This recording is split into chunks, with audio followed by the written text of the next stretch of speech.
Hello everyone, कैसे हैं आप सभी। उम्मीद करता हूं शानदार जानदार होंगे। रेवन इंस्टीट्यूट में आप सभी का स्वागत है। ये जो क्लास है उच्च माध्यमिक शिक्षक पात्रता परीक्षा 2025-26 को टारगेट करके की जा रही है। डियर स्टूडेंट, इसमें हमारी जो क्लास है आज की वो होने वाली है अ टेल ऑफ टू सिटीज, दो शहरों की कहानी। ठीक है, स्टार्ट करते हैं सेशन को। और वो शहर जो दो हैं डियर स्टूडेंट्स, वो आपके फ्रांस का पेरिस और यूके का लंदन। लंदन और पेरिस दो शहर की बात होने वाली है। ये जो नॉवल है डियर स्टूडेंट्स, इसको पब्लिश कराया गया है 1859 पर। ठीक है, दो सिटीज पेरिस और लंदन है। इस पूरी नॉवेल को 3 बुक में डिवाइड किया गया है। ठीक है, और उसी के बारे में आज हम चर्चा करने वाले हैं डियर स्टूडेंट्स। ठीक है, तो सबसे पहले मैं आपको करेक्टर्स के बारे में बता देता हूँ। ठीक है, करेक्टर्स के बारे में समझ लीजिए, जान लीजिए। ठीक है, ये मिस्टर जार्विस लॉरी हैं। ये लंदन में एक बैंक में काम करते हैं। ठीक है, ये लंदन में क्या करते हैं, एक भैया बैंक में काम करते हैं। ठीक है, दूसरा दूसरा ये कि डॉक्टर मैनेट जो हैं, इनको ये जानते हैं। ठीक है, क्यों जानते हैं? क्योंकि ये जो हैं लूसी के फादर हैं। लूसी के फादर कौन है? डॉक्टर मैनेट हैं। ठीक है, जो बेस्टाइल के किले में बंद हैं अभी। ठीक है, ध्यान रखिए, मिस्टर डिफार्गे और मैडम डिफार्गे, ये दोनों जो मिस्टर डिफार्गे और मैडम डिफार्गे हैं, ये दोनों ही पहले डॉक्टर मैनेट के यहाँ नौकर हुआ करते थे। ठीक है, मिस प्रोस जो लूसी के यहाँ मेड सर्वेंट हैं। ठीक है, ये तो एक पक्ष की बात हुई। जो दूसरा पार्ट है हमारा, उसमें चार्ल्स डार्ने नाम का एक व्यक्ति है। कह सकते हैं चार्ल्स डार्ने, ये जो है सिडनी कार्टर जैसा दिखता है। सिडनी कार्टन जो एक अच्छा आदमी नहीं था, लेकिन इसने बहुत अच्छा काम करके पूरे नॉवेल का हीरो बन गया। ठीक है, ध्यान रखिएगा। Marquis Marquis Evremonde. ठीक है, इसका अगर मैं आप लोग को बात बताऊं तो ये अच्छा आदमी नहीं है। ये और चार्ल्स डार्ने के फादर, मतलब दोनों जो है जुड़वा भाई थे। और इन्होंने क्या किया था, एक गरीब घर की लड़की को क्या किया था, उसका रेप किया था और उसके पूरे परिवार को मार डाला था। और एक लड़की को छोड़ा था, वो लड़की मैं आपको आगे बताऊंगा। टू विटनेस हैं, एक तो भैया जॉन वर्सार्ड है और दूसरा जॉन क्लाई।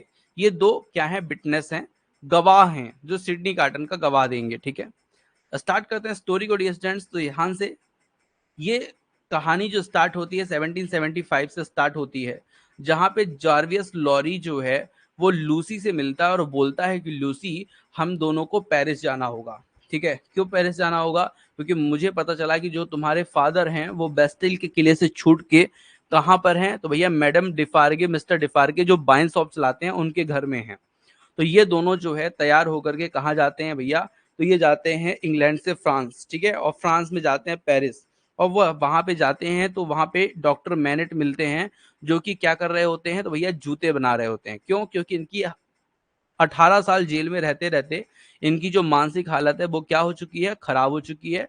और ये जूते बनाने का वहां पे काम कर रहे हैं। ठीक है, लॉरी और रूसी जो हैं वो उनसे मिलते हैं। ठीक है, और लूसी उनको बहुत याद दिलाती है कि मैं आपकी बेटी हूँ पापा, ऐसे करके। लेकिन उनको याद नहीं आता। बाद में लूसी के बाल देखकर उनको याद आता है कि यार मेरी पत्नी भी सेम बाल थे उसके। ठीक है, मतलब ये मेरी बेटी है। तो उन्होंने कम से कम ये मान लिया कि ये जो है हमारी बेटी है। ठीक है, तो डॉक्टर मैनेट को जो है जार्वियस लॉरी जो है और लूसी लेकर के कहाँ जाते हैं, लंदन आ जाते हैं। तभी यहाँ पे जो चार्ल्स डार्ने हैं dear students, Charles Darnay, Stryver, Sydney Carton, ये 3 लोग जो है लूसी को क्या करते हैं, लूसी से शादी करना चाहते हैं, लूसी को प्रपोज करना चाहते हैं। ठीक है, ध्यान दीजिएगा, ये तीनों लोग प्रपोज तो करना चाहते हैं, लेकिन यहाँ पर जो जार्वियस लॉरी है वो साफ साफ स्ट्राइवर को मना कर देता है, तुम तो करना ही मत, सोचना भी मत। जो स्ट्राइवर है ये एक एडवोकेट है, और उसका जो सब एडवोकेट कह सकते हैं या सहायक असिस्टेंट एडवोकेट कह सकते हैं, वो सिडनी कार्टन है। ठीक है, तो स्ट्राइवर को तो साफ साफ मिस जार्वियस लॉरी मना कर देते कि अपनी बेइज्जती कराना हो तब तुम जाके लूसी को प्रपोज करना। ठीक है, सिडनी कार्टन करता है प्रपोज, लेकिन डियर स्टूडेंट्स लूसी मना कर देती है। और चार्ल्स डार्ने की बात आती है, चार्ल्स डार्ने प्रपोज करता है, लूसी एक्सेप्ट भी कर लेती है। और चार्ल्स डार्ने डॉक्टर मैनेट मतलब लूसी के फादर से इजाजत भी ले लेता है शादी करने के लिए। तो भैया चार्ल्स डार्ने जो है लूसी से शादी कर लेता है, और ये दोनों चले जाते हैं हनीमून मनाने। और जैसे ही ये हनीमून बनाने जा रहे होते हैं, डॉक्टर मैनेट को पता चलता है ये जो चार्ल्स डार्ने है, इसका ओरिजिनल नाम चार्ल्स एवरमॉन्ड है। मतलब हाँ, मार्किस सेंट एवरमॉन्ड का भतीजा जो है वो चार्ल्स डार्ने है, जो लंदन में एक टीचर के रूप में जीवन यापन कर रहा है और वो वहां पर फ्रेंच भाषा सिखाता है। ठीक है, और मार्किस एवरमॉन्ड का क्या है, भतीजा है। जैसे ही ये बात डॉक्टर मैनेट को पता चलती है, डॉक्टर मैनेट जो हैं वो क्या हो जाते हैं भैया, फिर से उनको जूते बनाने लगते हैं। उनको ये याद आ जाता है कि भैया ये तो मेरा जो दामाद है ये तो खतरनाक फैमिली से क्या करता है, बिलोंग करता है। ठीक है, तो यहाँ पे डॉक्टर मैनेट को धीरे धीरे जर्विस लॉरी समझाते हैं, वो समझते हैं। और जब चार्ल्स डार्ने लूसी आते हैं लौटकर, तो उनसे कोई बात विशेष नहीं होती है। लेकिन यहाँ पे आता है एक, क्या एक आता है मोड़। मोड़ क्या है वो भैया, 5 साल बाद फ्रेंच जो ये व्यक्ति है चार्ल्स डार्ने, उस पर एक राजद्रोह का मुकदमा चलाया जा रहा है ब्रिटिश में। ठीक है, और 2 ब्रिटिश जासूस हैं, एक का नाम भैया जॉर्ज बर्साड और दूसरे का क्लाय। ठीक है, ये अपने स्वयं के फायदे के लिए निर्दोष व्यक्ति को क्या करना चाहते हैं, फंसाना चाहते हैं। उनका ये दावा है, ये जो डार्ने नाम का व्यक्ति है, ये फ्रांस का क्या है, एक कह सकते हैं फ्रांसीसी एक आदमी है, जो यहाँ पर क्या करता है, अपनी यहाँ की जो जानकारी है वो ब्रिटेन को और कहाँ भेज सॉरी फ्रांस को और अमेरिका को भेजता है। ठीक है, डार्ने जो है वो छूट जाता है कैसे भी करके, क्योंकि उसके तरफ जो है डॉक्टर मैनेट जो है, स्ट्राइवर, सिडनी कार्टन, ये सब लग करके उसको क्या करते हैं, छुड़ा लेते हैं। ठीक है, और छुड़ाने के बाद क्या होता है कि भैया जैसे ही छुड़ाते हैं वैसे ही इसको फिर से इसको क्या होता है, मतलब ये छूट तो जाता है एक बार। ठीक है, लेकिन संदेह की नजर पर देखा जा रहा है इसको। ठीक है, मतलब इसका लोग जो है जासूस वो पीछा कर रहे हैं अभी भी। पेरिस में जब मार्किस सेंट एवरमॉन्ड जो है, जो किसका, चार्ल्स डार्ने का क्या है भैया, चाचा है, ये किसान गैस्पर्ड, यहाँ पर एक नाम आपको मिलेगा गैस्पर्ड। ठीक है, एक किसान जो है गैस्पर्ड, गैस्पर्ड के बच्चे को अपनी बग्घी से, बग्घी मतलब जो घोड़ा गाड़ी होती है, घोड़ा गाड़ी से कुचल देता है। तो गैस्पर्ड के बच्चे की क्या हो जाती है, मृत्यु हो जाती है। ठीक है, तो एवरमॉन्ड जो है, मार्किस एवरमॉन्ड, वो एक सिक्का उछाल के देता है कि ये लो तुम्हारे बच्चे की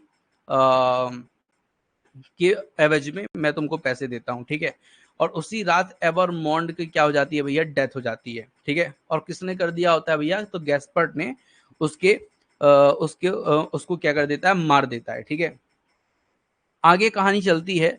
मार्किस जो है, मार्किस एवरमॉन्ड, ठीक है, मार्किस अपने भतीजे चार्ल्स डार्ने से मिलता है और उसको बताता है डार्ने का जो वास्तविक नाम है वो क्या है, एवरमॉन्ड है। ये तो आपको मैंने बता ही दिया था।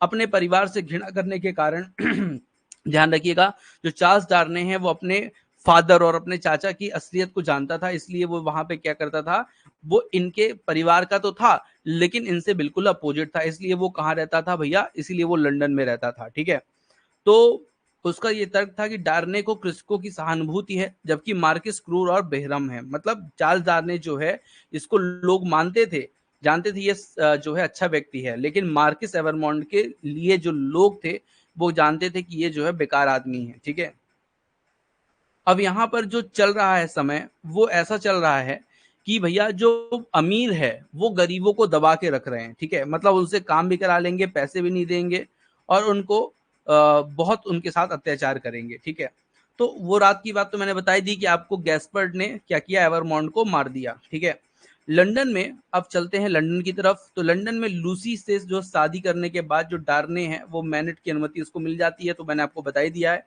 इनकी शादी हो जाती है। मैनेट को पता चलता है कि ये तो भैया एवरमॉन्ड है।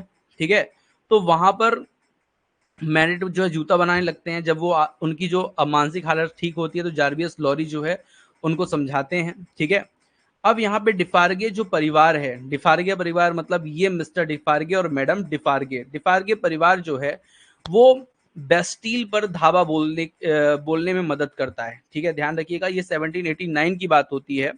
डिफार्गे डॉक्टर मैनेट की पुरानी कोठरी 105 उत्तरी टावर में क्या करता है भैया, प्रवेश करता है, जाता है। यहाँ पे ध्यान रखिएगा, डॉक्टर मैनेट की जो पुराना घर है ना, उसका अगर मैं आपको बता दूं तो उसका 105 ठीक है, नॉर्थ टावर जो है उसका जो है प्रवेश घर है। ठीक है, ध्यान रखिएगा, आप लोग को ये जानकारी हो जाएगी। 1792 में गर्मियों के समय पर एक लेटर टेल्सन बैंक पहुंचता है। कहां पहुंचता है? Telson bank. ये टेल्सन बैंक वही है जहां पे जार्वियस लॉरी जो है काम करता है। ठीक है, यहाँ पे लॉरी को टेल्सन की फ्रेंच जो शाखा है, शाखा को बचाने के लिए पेरिस जाने की योजना बना रहे हैं। ठीक है, ध्यान रखिए, घोषणा है इसमें कि एवरमॉन्ड जो है, और ये जो लेटर है वो किसको किसको मिला है? तो भैया एवरमॉन्ड को मिला है। ठीक है, तो एवरमॉन्ड कौन? भैया चार्ल्स डार्ने। तो वो क्या करता है, वो ये लेटर पढ़ने के बाद दे देता है भैया किसको? डार्ने को। तो डार्ने जो है वो लेटर लेके पहुंच जाता है कहाँ?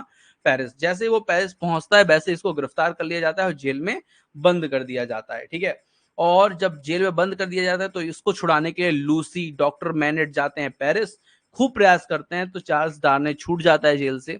लेकिन उसी शाम को फिर से चार्ल्स डार्ने को पुलिस पकड़ लेती है, गिरफ्तार कर लेती है, और इस बार जो इसके ऊपर आरोप लगा है वो मिस्टर डिफार्गे और मैडम डिफार्गे ने लगाया है। क्यों लगाया है? क्योंकि भैया उनको पता चल गया है कि चार्ल्स डार्ने ये वही व्यक्ति है जिसके पापा और जिसके चाचा एवरमॉन्ड ने क्या किया था? बरसों पहले एक लड़की से क्या किया था? रेप किया था, और उसको तो मार ही दिया, उसके पूरे परिवार को मार दिया था। उसमें एक बच्ची बची थी, जिस लड़की से रेप हुआ था उसकी बहन बची थी, और वही मैडम डिफार्गे थी। इन्होंने चार्ल्स डार्ने के ऊपर क्या किया? आरोप लगा दिया। और जो जेलर था, जो कह सकते हैं जज था, उसने भी क्या किया भैया? चार्ल्स डार्ने को, मतलब चार्ल्स एवरमॉन्ड को सजा सुना दी फांसी की। ठीक है, फांसी की सजा सुना दी, और इसको अब क्या हो जाएगी? फांसी हो जाएगी। तभी रोल आता है सिडनी कार्टन का। ठीक है, यहां पर सिडनी कार्टन से पहले मैं आप लोग को बता दूं कि मैडम डिफार्गे जो है वो एवरमॉन्ड फैमिली से मिले हुए सभी व्यक्तियों को मारना चाहती हैं। तो भैया मार्किस एवरमॉन्ड तो मर ही चुका है, इसका जो भाई था एवरमॉन्ड वो भी मर चुका है, बचा है इसकी फैमिली में और, तो चार्ल्स एवरमॉन्ड, लूसी मैनेट और इसकी बेटी भी। तो वो भी जानते हैं मिस्टर और मिसेस डिफार्गे जो हैं वो इनको भी मारना चाहती हैं। तो वो भैया बंदूक लेके पहुंच जाती हैं लूसी को मारने। जैसे ही लूसी को मारने लगती हैं तो मिस प्रॉस वहां पे बीच बचाव में आ जाती हैं, और मिसेस प्रॉस जो है उसका हाथ पकड़ लेती है। तो गोली से गलती जो है वो मैडम डिफार्गे को लग जाती है, तो मैडम डिफार्गे वहीं पे धाराशाही मर जाती हैं। ठीक है, कहानी आगे बढ़ती है, और कहानी बढ़ती है सिडनी कार्टन के पास। तो सिडनी कार्टन बोलता है कि मैं अंतिम अंतिम में एक अच्छा काम करूंगा, क्योंकि मैंने लूसी से प्यार किया है, तो लूसी के लिए मैं इतना तो कर ही सकता हूं, क्योंकि मैं चार्ल्स डार्ने की जगह पे फांसी चढ़ जाऊं। ठीक है, तो ध्यान रखिएगा, सिडनी कार्टन और चार्ल्स डार्ने लगभग लगभग एक जैसे दिखते हैं। सिडनी कार्टन पहुंच जाता है पेरिस और मिलने जाता है किससे? चार्ल्स डार्ने से, और बोलता है जार्वियस लॉरी को कि आप गाड़ी लेकर तैयार रखना। ठीक है, और इसने क्या किया? सिडनी कार्टन ने चार्ल्स डार्ने को अपने कपड़े पहना दिए और वहां से भगा दिया, और उसकी जगह पे खुद एक गुलेटिन मशीन होती है जहां पे फांसी जैसे होती है ना, तो यहाँ पे गुलेटिन मशीन में क्या है? ब्लेड छोड़कर गले को काट देते हैं। ठीक है, तो ग्लूटिन मशीन पे वो चढ़ने के लिए तैयार हो जाता है, और ये बोलता है लास्ट में कि मेरे द्वारा जीवन में एक अच्छा काम किया गया, मेरी चाहने वाली के लिए, लूसी के लिए मैंने एक अच्छा काम किया। ठीक है, और यहीं पे उसकी क्या हो जाती है? डेथ हो जाती है। ठीक है, ध्यान रखिएगा, it is a far better thing that I do than I have ever done, it is a far better rest than I go to them I have ever known. ये लास्ट शब्द होते हैं किसके? भैया सिडनी कार्टन के। इसीलिए इसका जो मेन हीरो है उसको किसको बताया गया है? तो भैया सिडनी कार्टन को, जिसने अपने प्राणों की बाजी लगा दी। ठीक है, तो डियर स्टूडेंट्स, ये मैंने आपको अभी कहानी सुनाई है।